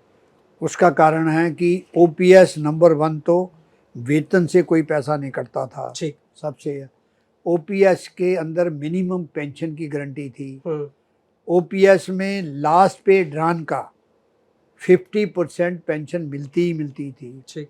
ओपीएस के अंदर जो फैमिली पेंशन है, अगर विडो की भी डेथ हो जाती थी तो उसके जो लड़की है लड़के हैं, जब तक सेटल नहीं होते उनको भी पेंशन का प्रोविजन था। वेयर एज ना तो एनपीएस में ये है, मिनिमम पेंशन की गारंटी नहीं है। जो आपका कॉर्पस कटेगा मार्केट में लगाएंगे, उस पे जो प्रॉफिट आएगा उस पे पेंशन निर्भर है। मिनिमम पेंशन की कोई गारंटी नहीं है, फैमिली पेंशन की कोई गारंटी नहीं है, कॉम्यूटेशन का कोई प्रोविजन नहीं है, ना यूपीएस में है ना एनपीएस में है जी। इसलिए ओपीएस जो है वो हर लिहाज से कंट्रीब्यूटरी नहीं थी। ओपीएस में लास्ट पे ड्रान में जो पे लेता था उसकी आधी पेंशन मिलती थी, जो फैमिली को चलाने में, दो मियाँ बीवी को अपनी लास्ट लाइफ बिताने में उनको जो है पूरा सोशल लाइफ, सोशल सिक्योरिटी मिलती थी। इसलिए ओपीएस डिमांड करते हैं जी। यही डिमांड है कि जो हमारा युवा साथी आज रेलवे के अंदर 7,86,000 आया है, उसके भविष्य के लिए फर्दर जो पुराने लोग तो बहुत कम रह गए, 12 लाख है, 5.5 लाख रह गया, 5 लाख के करीब, बाकी नए साथी आएंगे। अगर पेंशन ख़त्म हो जाती है तो उनका लास्ट लाइफ फ्यूचर जो है, बुढ़ापा जो है वो सम्मानजनक नहीं बीतेगा। ये सरकार इसलिए भी बनी है, इस देश के नागरिक की सोशल सिक्योरिटी होनी चाहिए। इस देश के नागरिक को जीने का हक है, खाना खाने का हक है, मेडिसिन जो है परचेज करने का हक है, कपड़े जूते नए लेने का हक है। वो अगर इस दुनिया में आया है उसके लिए ये सरकारें जो बनती है उसकी मॉरल ड्यूटी है उसकी सिक्योरिटी करना, और ये पेंशन एक ऐसा ओपीएस साधन है जिससे उसकी सिक्योरिटी होती है। इसलिए ओपीएस जो है सबकी डिमांड है। सर हम कह रहे हैं ओपीएस नहीं दो, आप जो ओपीएस में बेनिफिट मिलते थे वो दे दो। जी बिल्कुल सर। और दूसरा जो है, हमें जो हमारा पैसा कटता रहता था, हमने अवार्ड के रूप में डीसीआरजी मिलती है पुराने आदमी को। डीसीआरजी क्या है? डीसीआरजी है ग्रेचुटी जिसको बोलते हैं। वो जितनी फार्मूला बना 16.5 मंथ की वो मिलनी है। वो एक अमाउंट होता है, वो भी इन्होंने बंद कर दिया है जी। वो भी यूपीएस में नहीं मिलेगा, कॉम्यूटेशन नहीं होगी, कार्पोस जो है कटेगा ही। जो इन्होंने कहते हैं कि 50% 12 महीने की एवरेज दे देगा, वो भी लास्ट पे ड्रान से कम मिलता है, वो भी मिलेगी नहीं, क्योंकि ना 50 लाख रुपए जमा होगा और ना मिलेगी। और वो भी वो कहते हैं कि जब अगर 10 साल की सर्विस बाकी है 10 साल बाद देंगे। क्या इंसाफ है ये वर्किंग क्लास के साथ घोर, इस स्वतंत्र देश के अंदर घोर अन्याय है। सर जैसे 8वें वेतन आयोग में ओपीएस बहाली की मांग बहुत ज़्यादा तेज है, जैसे आपने कहा कि इसको बहाल होना चाहिए या उसकी सुविधाएं मिलनी चाहिए। तो मान लीजिए कि अगर इसमें बहाली नहीं होती है तो आपकी तरफ से क्या कदम उठाए जा सकते हैं या उठाए जाएंगे? देखिए, हम भी इस पे अभी तो जगह जगह हम जा करते हैं, कन्वेंशन करते हैं, विरोध करते हैं, डेमोन्स्ट्रेशन करते हैं, नहीं तो फील्ड में हम उतरना पड़ेगा सारे जोन। हो सकता है कि हमें इसके लिए गाड़ी भी रोकनी पड़े। हो सकता है ये जंतर मंतर में जैसे कॉकरेज वाले बैठे हैं, पूरे देश के अंदर लोगों को, युवाओं को इकट्ठे करके इस तरह का कंटिन्यू वो करना पड़े। ये हमें करेंगे।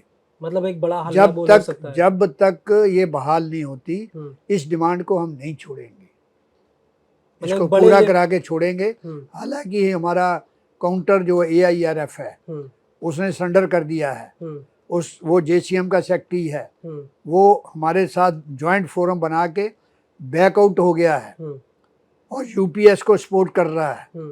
भारत सरकार की जो है वो उसको सपोर्ट कर रहा है, जबकि गलत है। वर्किंग क्लास के साथ धोखा दे रहा है, वो फ्रॉड कर रहा है। वोट लेने के टाइम में आप कुछ बात करो, काम करने के बाद में कुछ बात करो, ये गलत है। हम OPS के लिए जो बेनिफिशियल है वर्किंग क्लास के लिए, उसके लिए हमें संघर्ष करना चाहिए, सबको मिलकर संघर्ष करना चाहिए जब तक OPS बहाल नहीं होती। और इसके बराबर हमें डिमांड रखनी चाहिए कि या तो मेंबर पार्लियामेंट MLA की पेंशन बंद करिए, उनको भी आप जो है ये कंट्रीब्यूटरी पेंशन में लाओ जी, जो हमें अगर लाए हैं, और उसमें भी मिनिमम उनका भी होना चाहिए। अगर वो 5 बार रह गए हैं तो 5 बार को मिला के उनकी पेंशन का वो बननी चाहिए, बिल्कुल उनकी भी सिक्योरिटी होनी चाहिए। लेकिन ये नहीं है जितनी बार बनो, आज जो है लाखों रुपया पेंशन ले रहे हैं। जो चीफ मिनिस्टर बादल साहब मेरा ख्याल 10 पेंशनें ले रहे हैं, मर गए हैं वो। अब ऐसे ही है, बहुत सारे लोग हैं जो अभी जिंदा है, अभी डेटा 7-7 8-8 बहुत वो है। मैं कह रहा हूँ कि जब रिटायर्ड आदमियों के इतने पैसे आपके पास जमा हैं जो है मेडिकल फैसिलिटी के लिए, वो उससे प्रॉफिट आप यूज़ कर रहे हो। जो पैसा हमारा 10% कटता, जो प्रोविडेंट फंड होता था, उससे आप पैसे अर्न करते हो, आप शेयर मार्केट में रखते हो, तो पेंशन देने में क्या दिक्कत है? बिल्कुल। उस समय जब हम भर्ती हुए थे, पैसे की, रुपए की वैल्यू क्या थी, आज रुपए की वैल्यू क्या है जी? देखने में ज़्यादा लगता है, वैल्यू कुछ नहीं है।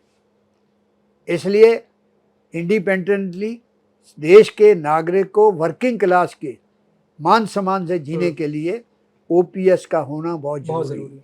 सर, जैसे अभी आपने OPS को लेकर बात रखी, और इसी में जैसे अगर मैं फिटमेंट फैक्टर की बात करूं, जैसे डिमांड है 3.833 की, अगर सरकार इस पर नहीं होती है, इस पर राजी नहीं होती है, आठवां वेतन आयोग इस पर नहीं मानता है, तो आपकी तरफ से क्या कदम उठाए जा सकते हैं?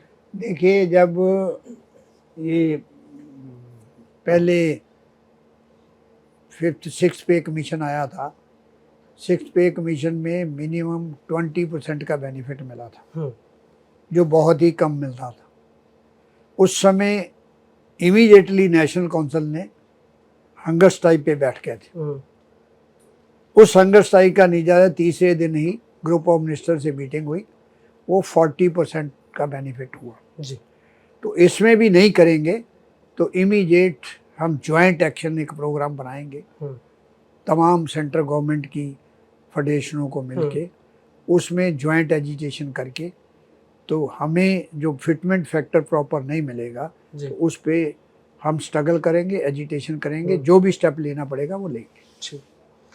सर, अगर मैं आपसे ये पूछूं कि 8वें वेतन आयोग में 5 ऐसी सबसे बड़ी डिमांड्स आपकी तरफ से जो रेलवे के कर्मचारियों के लिए या सेंट्रल के जो भी कर्मचारियों, पेंशनर्स हैं, उनके लिए होनी चाहिए, 5 सबसे बड़ी मांगे क्या हो सकती हैं? उसमें सबसे बड़ी मांगे तो 5 ये होगी कि मल्टीप्लाई फैक्टर नंबर 1 वो 3.83 होना चाहिए। नंबर 2, मिनिमम पे 69,000 रुपये से कम नहीं होनी चाहिए जी। और मैक्सिमम पे 2,59,500 से कम नहीं होनी चाहिए। और फुल DA जो है बेसिक पे में मर्ज होना चाहिए। और नंबर 2, जो पे मैट्रिक्स है उसके अंदर अनॉमली जो है, कंप्रेशन है, उसको जो है दूर होना चाहिए। ओपन एंडेड स्केल होने चाहिए। और हर वर्किंग क्लास एम्प्लॉई की पूरी सर्विस में 5 प्रमोशनें होनी चाहिए और मिनिमम 6 जो है प्रतिशत इंक्रीमेंट मिलना चाहिए। और जो HRA हाउस रेंट अलाउंस है 40%, 35% और 30% मिलना चाहिए, इससे कम नहीं होना चाहिए। जो हमारे साथी 12-12 घंटे की ड्यूटी करते हैं उसमें 8 घंटे की ड्यूटी होनी चाहिए। इसमें फैमिली के 5 यूनिट से कम नहीं होने चाहिए जी, फिक्सेशन के लिए। और कॉलरी जो चाहिए एक फैमिली, एक मेंबर को 3,490 उसको पर डे की एवरेज होनी चाहिए जी। और ये इंश्योर करना चाहिए कि real cost of living, housing, health, education और असेंशियल टेक्नोलॉजी का एक्सपेंडिचर को जोड़ के ये होना चाहिए। जी। और इसी तरह जो है, जो हमें बाकी फैसिलिटी मिलती है, और ये छुट्टी वगैरह जो मिलती हैं, जो हमें 12 से 8 कर दी कैजुअल लीव, वो फील्ड स्टाफ को 15 मिलती थी, वो 12 होनी चाहिए। LAP ये हमारा एक सिस्टम है कि अगर हर 6 महीने में 15 दिन हमारी LAP ड्यू होती है और हम 300 दिन तक उसको जमा कर सकते हैं, रिटायरमेंट पे वो 300 दिन के पैसे मिलते हैं जी। उसको 600 दिन तक होना चाहिए, क्योंकि सर्विस में ड्यूरिंग सर्विस मिडल में भी कई लोग ऐसे डिजीज़ में फंस जाते हैं जिनकी छुट्टी एग्जॉस्ट होती है, तो इस पे लिमिट नहीं होनी चाहिए। जितनी छुट्टी उसका अर्न करके सेव करता है उतना ही क्रेडिट उनको मिलना चाहिए। जी। और लीव इनकैचमेंट जो है, कम से कम 20 साल की सर्विस में जो 20 दिन की छुट्टी है, जो पैसा है वो कम से कम वो मिलना चाहिए।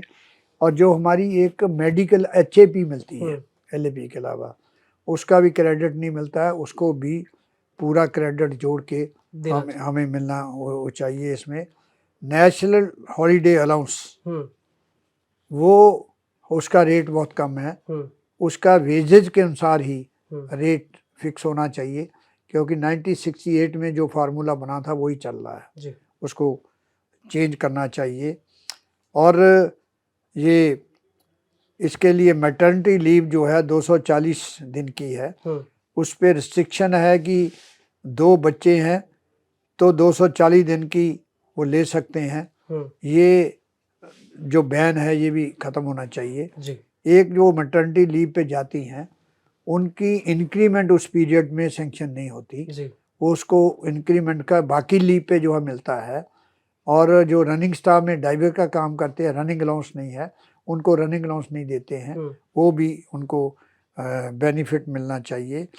और इसी तरह जो वर्कमैन कॉम्पनसेशन एक्ट है उसके अंदर अभी इन्होंने चेंज कर दिया, अगर किसी का एक्सीडेंट हो जाता है, ड्यूटी पे हो जाता है, उसको HOD कहते हैं, वो छुट्टी लगती थी, अब उसको रिटायरमेंट पे इन्होंने कहा कि नहीं अपनी छुट्टी जो है उसकी एडजस्ट होगी। ये क्योंकि उसको ड्यूटी परफॉर्म करते हुए हुआ, ड्यूटी अगर वो ड्यूटी लायक नहीं रहता तो वो HOD ट्रीट होता था, तो उसको इन्होंने चेंज किया, वो गलत है, वो चेंज नहीं होना चाहिए। और इसी इंसेंटिव भी हमें जो है वो मिलते थे। रेलवे पास जो है ये है 5 साल में 3 पास मिलते हैं, तो ये ऑफिसर को जो है उनको 6 सेट पास मिलते हैं, रिटायरमेंट को जो नॉन गस्टेड है उनको 2 सेट मिलते हैं, ऑफिसर को 3 सेट मिलते हैं। ये भी अनामली जो है वो रिमूव होनी चाहिए। हमारा तो इसके अंदर ये भी सुझाव है कि ठीक है अब आप कर दिया कि पास सिस्टम जो है वो भी डिजिटलाइजेशन HRM से होना चाहिए।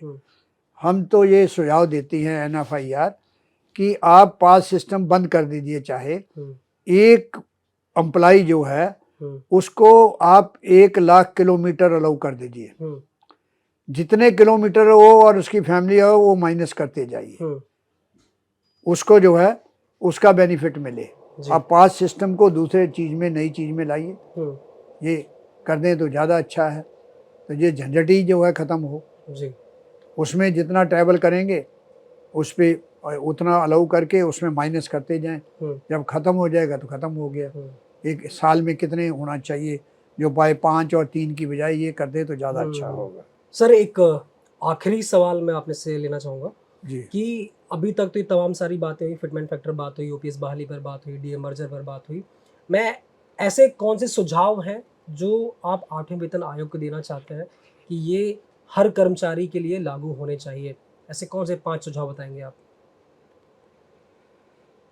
एक तो रिटायरमेंट पे हम सुझाव है कि ये 65 साल पे 70% मिलनी चाहिए, जी 70 साल पे 75 मिलनी चाहिए, 75 पे 80 मिलनी चाहिए, 80 पे 85 मिलनी चाहिए, 85 पे 90% और 90 साल पे 100% रिस्टोर हो जानी चाहिए। ये ज़रूरी है क्योंकि लास्ट एज में जो है पैसे की ज़रूरत होती है और पेंशन जो है फुली हो जाएगी, तो उससे उसको मदद मिलेगी। इसी तरह एक फेस्टिवल एडवांसेस के नाम से रेलवे में एक प्रोविज़न था, वो बिना इंटरेस्ट के एडवांसेस मिल जाते थे। जैसे गर्मियों में पंखा लेना उसके लिए एडवांस मिल जाता था, छुट्टियाँ जाना उसके लिए एडवांस मिल जाता था, आपका दशहरे पे एडवांस मिलता था, दिवाली पे एडवांस मिलता, वो सारा बंद कर दिया। वो रिस्टोर होना चाहिए ताकि जिसको पैसे की ज़रूरत हो वो किसी से उधारे ना लेके गवर्नमेंट से पैसे ले। इसी तरह जो हाउस बिल्डिंग एडवांस है उसको भी थोड़ा लिबरलाइज करना चाहिए ताकि आराम से जिसने मकान बनाना वो अपना पैसा ले सके। ठीक है सर, तो मुझे लगता है ऐसे तमाम सारे मुद्दे हैं जिन पर बीसी शर्मा जी ने बहुत अच्छे से समझाया, एक्सप्लेन किया क्या क्या डिमांड्स हैं ओपीएस बहाली को लेकर, फिटमेंट फैक्टर को लेकर, फैमिली यूनिट को लेकर। और मुझे लगता है कि आने वाले दिनों में जो आयोग जिस तरह से काम कर रहा है, हो सकता है कि जल्द से जल्द अपनी रिपोर्ट सौंपे ताकि जल्द से जल्द आपकी सैलरी पेंशन बढ़ी हुई मिल सके। ये तमाम सारी जानकारी देने के लिए सर बहुत बहुत शुक्रिया आपका, और जागरण बिजनेस के साथ जुड़ने के लिए बहुत बहुत शुक्रिया। आपको हमारा ये वीडियो कैसा लगा हमें कमेंट करके ज़रूर बताइए, और ऐसे ही तमाम सारे वीडियो देखने के लिए बने रहिए जागरण बिजनेस के साथ।